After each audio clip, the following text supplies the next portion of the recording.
Hi, I'm Caleb. Hi, I'm Hannah. Genaro, and today we are talking about 5 movies that are currently playing, and those movies are Once Upon a Time in Hollywood, Ready or Not, Hobbs and Shaw, Good Boys, and Scary Stories to Tell in the Dark. So let's go around and say whether we liked the movie or not. I loved Once Upon a Time in Hollywood, Loved it. It was so good. and I think Caleb loved it too, right? I did not see it. There's a whole backstory to that. Anyways, Ready or Not, I think I'm the only one who's seen it. I liked it. It wasn't good, but I liked it. It looks really cheesy from the trailers, but okay. Hobbs and Shaw, Loved it. So good. I liked it. I haven't seen it. Okay. Neither did Hannah. She was lying. Good Boys, I really, really liked that movie. I like that movie too. Hannah? Again? Yeah, I No? loved it. Okay, and last movie, Scary Stories to Tell in the Dark. Trash. Wait, first? Okay, not trash. I lied. It's a 5 out of 10. I would give it like a 6, maybe. Yeah, I was entertained by it, but I wouldn't say I liked it. Yeah, it was. We'll I had get mixed there. feelings. We'll get Yeah. there. I Alright, have a lot so to say going about that back, one. with Once Upon a Time in Hollywood, I'll admit, so Quentin Tarantino is my favorite director. So when I first saw this movie, I was expecting to be blown away, but I wasn't, and I think it's because I was expecting more of a plot, given Tarantino and his style of movies. Like, I know that The Hateful Eight was very different compared to Inglourious and Django, but I felt like it still followed a very, I guess, traditional plot. So this movie, it's been out for a while, so if you still haven't seen it, and you're planning on going to watch it, know that it's more of a day in the life rather than a 3-act structured plot. So I had to go see it a second time, and it was during that second time that I was able to enjoy it a lot more and pay attention to the dialogue a lot more and appreciate it. I don't know about you, Hannah. I love the movie. I think this is the first Quentin. I'm gonna say I always say his last name wrong. I'm not gonna say his last name. Tarantino. This is the first Quentin Tarantino movie I've seen in theaters, and I really liked it. Like, I loved it. I thought it was so funny. I love the acting. I love the main actor. I just loved it all. I thought it was such a good movie. It's very, not very, but it's slow paced. It almost doesn't feel like Quentin Tarantino besides the writing. But yeah, I think it's one of his best movies.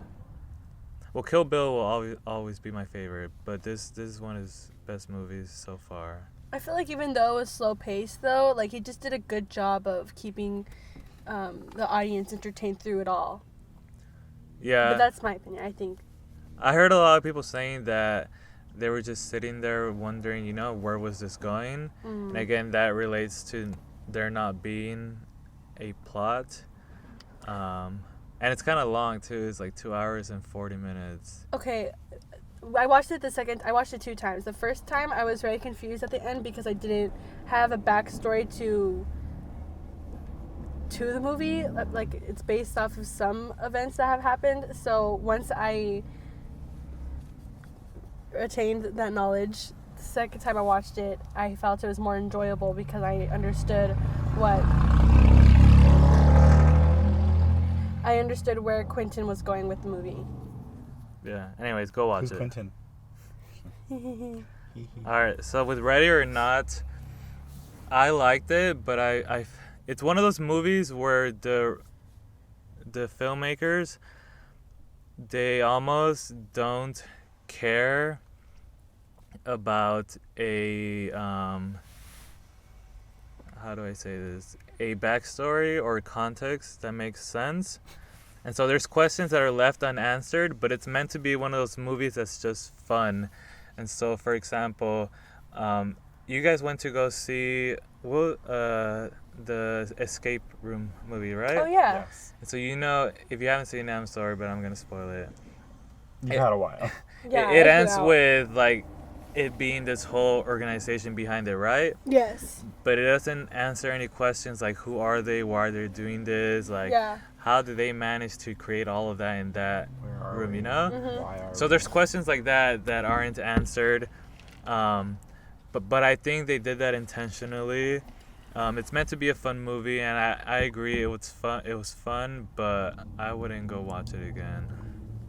Well, I'm glad I'm saving my money with that. What money? Okay, next movie, Hobbs and Shaw. I really wanted to watch that one. It feels different than the Fast and Furious movies, but there are elements that still make it feel somewhat the same. For starters, I believe the director of this movie directed the first John Wick. So there's a lot of fight choreography that's actually really good. A lot of action that's well portrayed throughout the movie. Seeing the last Fast and Furious movie, I think it was 8. I wasn't expecting to be this entertained by it, but it was funny. There were a lot of special appearances. I feel like a lot of you have probably seen it already, but if you haven't, I would suggest you go watch it. I think it's crazy. The Rock just. I remember I wasn't always a big wrestling fan, Really? but that's how. But that's how I know him. That's how I remember him. I know like a lot of kids had their wrestling stage in life, and I somewhat had a little one, and The Rock, no? You're asking the wrong people. And The Rock is like the main person that I knew, so it's crazy to see just how far his career has blown up. Like, I think a lot of people don't give him enough credit for how good of an actor he is, but I think this movie will prove you wrong if you're one of those people.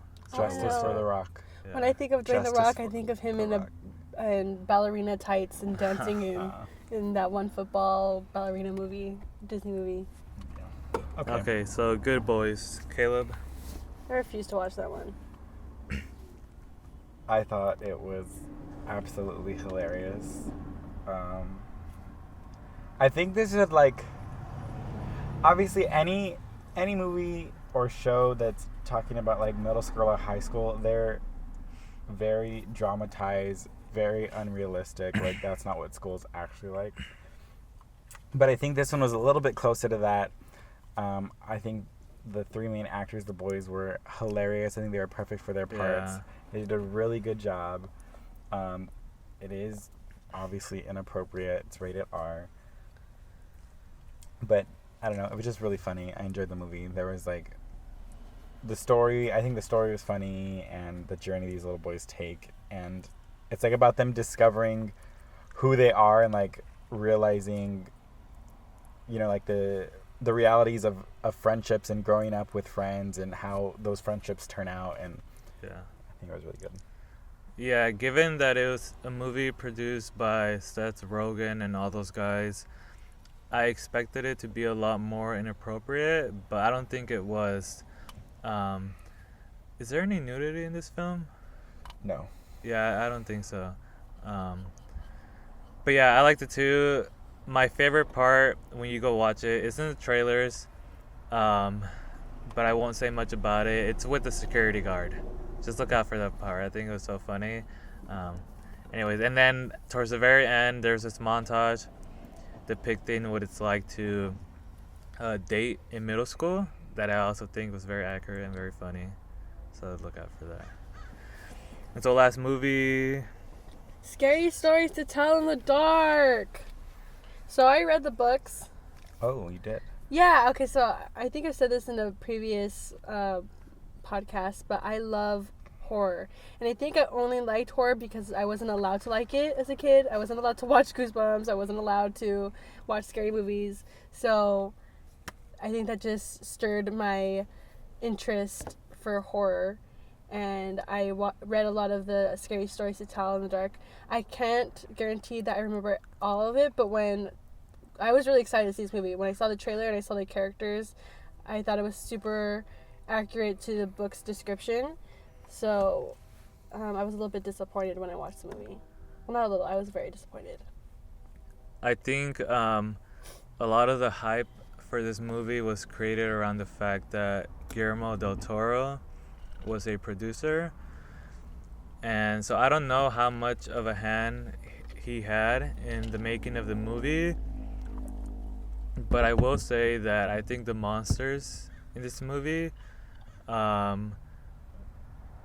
specifically the one, I don't know how to describe it, but the heavy one that looks like a woman.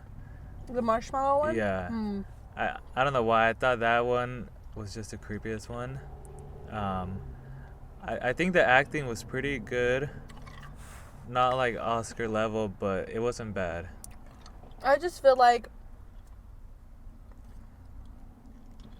they could have done a lot better. Like, the storyline was completely trash and predictable. After the first 2 times, you understood the pace of the movie, and it just got boring. And by the time I got to that marshmallow lady, it wasn't that scary anymore. It was, you could predict what happens. And there were moments in the movie where I thought, oh my gosh, it's getting good. Like, now the story's coming together. And then a character will say a line that's completely trash. And I'm just like... There's a line we were all laughing about. Well, I have it written down. Don't say it, but... Let me find it. I have it written down. I don't remember. He's the one that came up with it. Yeah, it's like, there's several lines that, like... They're I think cheesy. they're supposed to be deep, but yeah, they came out cheesy. Yeah, I just... It's a fun movie to watch. I haven't been watching trailers for like any movies that we watch anymore, so I'm going in pretty blind as to what's happening, unless they've been constantly playing, as the previews for other movies. So I didn't really know much about this movie. I'm not generally a big horror person, but it wasn't even scary. It was just lame. I mean, it was entertaining, I guess, but I wouldn't suggest it, nor would I see it again. That's fair. wait. I want to find it. Drafts, let's see. You can show that to us later. But anyways, so we're going to try to stay consistent. We may not be doing long... yeah. Should we say? Yeah, I think we can say it, right? Go ahead, Hannah. Okay, so again, this movie is based off of a book, but the book is in the movie, and a character says, "You don't read the book reads you." So that's kind of the gist of how the movie goes. Yeah. But anyways, look out for the next podcast that we're going to be putting out. Disney Plus is coming out in about a month or two, so and we're all using Genaro's account. Woohoo! So we'll probably, well, not probably, I think we are going to be podcasting on some of those movies or shows. So I guess we'll see you guys next time. Yeah. Bye. Bye.